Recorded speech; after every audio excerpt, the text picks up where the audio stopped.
information such as addresses or phone numbers during public comment. If we need this information, we'll have you contact staff.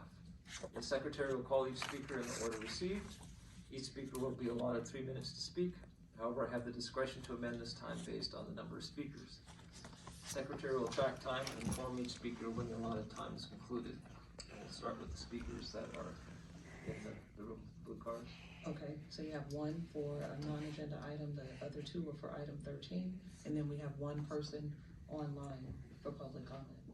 All right. Yvette Rivera.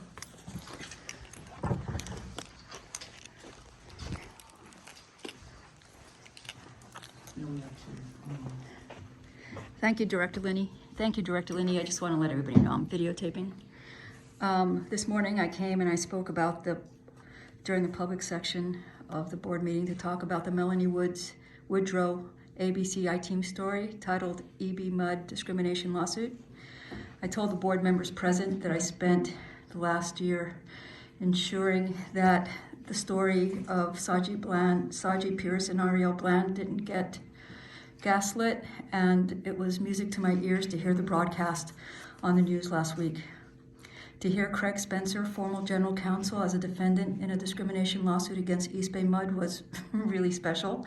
To hear East Bay MUD's investigation findings that Craig Spencer had unconscious racial bias towards Bland, but that he did not violate any district policies, sounded like an oxymoron to me, but I guess a jury will decide in March 2023 if they agree with me. The only bummer for me that the news story was only 4 minutes instead of 14. In my dreams, there are more news stories that cover the allegations against Laura Acosta and Craig Spencer, how they retaliated and discriminated against Saji Pierce and Ariel Bland. In my dreams, there's a news story about how I uncovered in Craig Spencer's employment contract that there's a loophole that allows him against public policy to keep employment benefits if he is found guilty of the allegations in the Ariel Bland and Saji Pierce lawsuit. I also envisioned a news story about how this board of directors gave Craig Spencer the departing gift of a service award after the district received a civil rights lawsuit naming Craig Spencer and Laura Acosta. Even after I came to this board and said it would be a slap in the face of employees that have been discriminated and retaliated against to give him an award.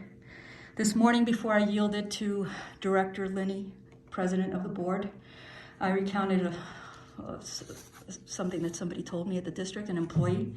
This time I'm gonna recount, before I yield, what somebody else told me.